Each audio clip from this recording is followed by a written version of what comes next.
السلام علیکم جی میں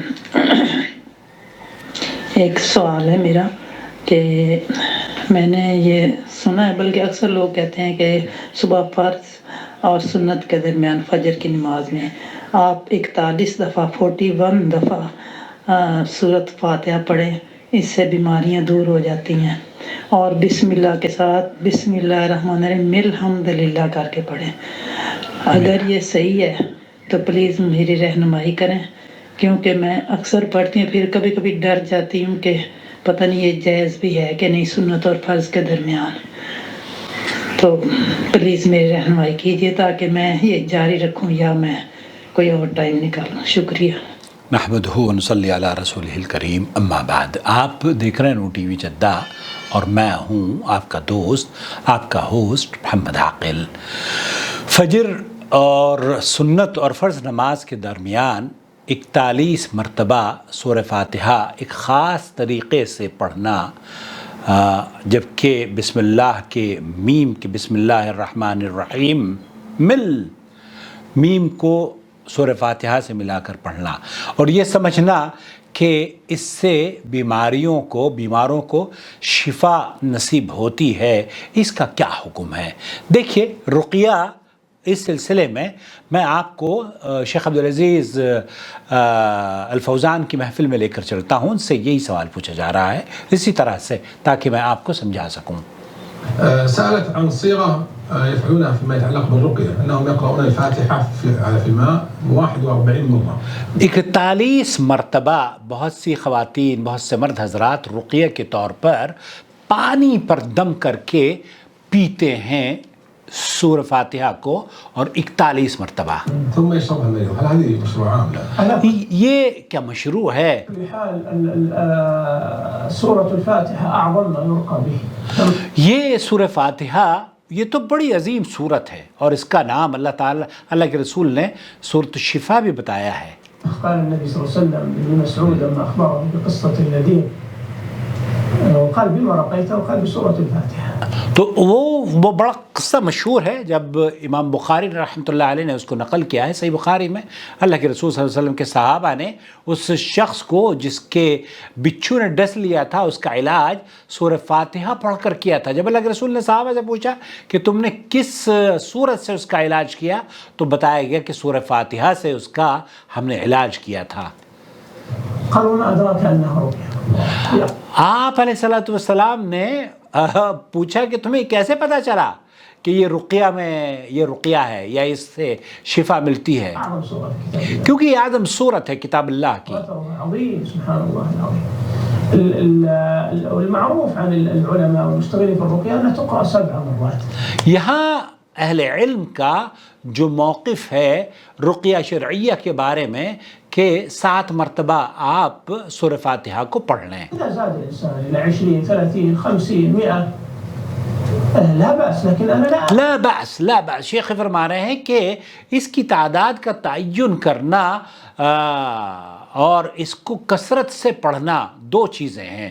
تعداد کا تعین تو تب کریں گے جب ہمیں نبی کریم صلی اللہ علیہ وسلم نے اس بات کا حکم دیا ہو۔ آپ اپنے تجربے کی بنیاد پر کریں تو کوئی بات نہیں ہے، لیکن اسے مسنون عمل نہیں کہا جا سکتا، نمبر 1۔ نمبر 2، کسی بھی تعداد کو یا کسی بھی وقت پر کسی بھی عبادت کو مقرر یا تعین کر دینا، اس کے لیے دلیل کا مطالبہ ہے۔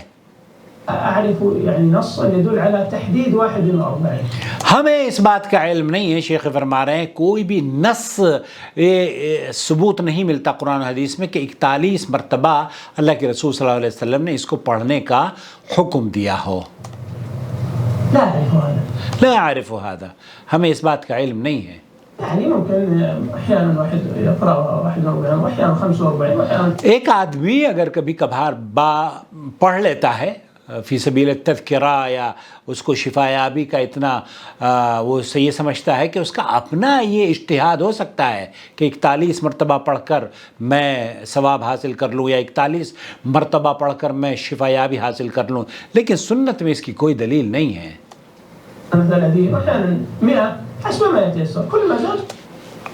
ہمارے ہاں تو شیخ توصیف الرحمن راشدی نے مجھے بتایا کہ ان کے بچے کے سوراخ تھا دل میں سوراخ. ڈاکٹروں نے بڑا منع کر دیا تھا کہ لاعلاج بیماری ہے. شیخ توصیف الرحمن نے کہا کہ میں جب بھی جاتا بچے کے پاس تو کثرت سے سورہ فاتحہ میں اس کے پاس پڑھا کرتا تھا، کثرت سے. اللہ تعالیٰ نے اس کو شفا یابی عطا فرما دی. تو یہ سورہ فاتحہ تو شفا ہے. فهو خیر.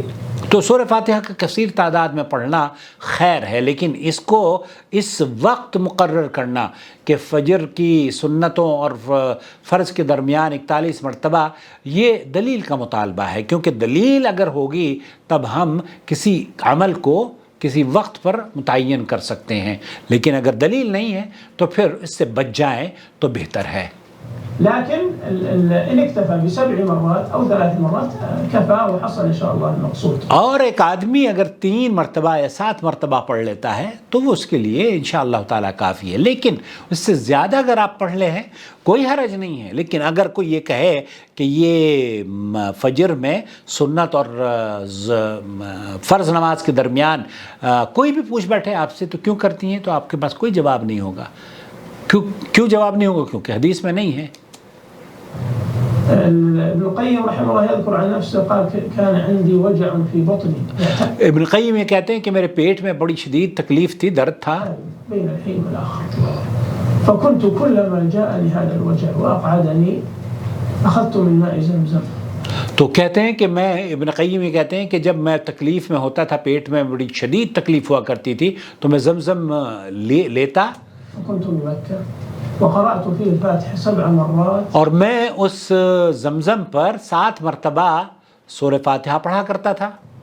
والإخلاص والمعوذتين 7 مرات. 7 مرات اخلاص المعوذتين پڑھا کرتا تھا سورہ فاتحہ.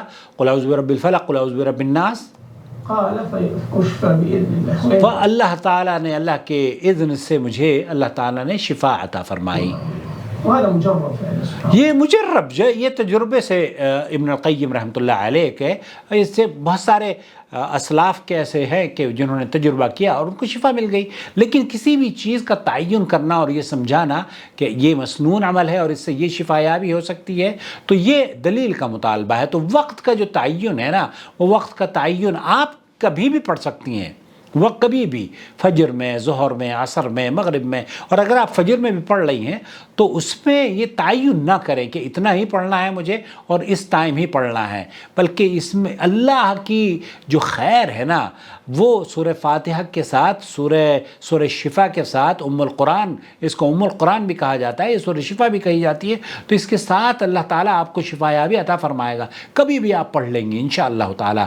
اللہ سے دعا ہے کہ اللہ تعالیٰ ہمارے بیماروں کو شفا یابی بخشے، اور اللہ رب العالمین ہمیں صحیح العقیدہ مسلمان بننے میں، اللہ اگر ہماری کوتاہیاں کچھ ہوں ان کو دور فرما دے اور ہمیں اسلام کی فہم اور اس پر چلنا آسان فرما دے.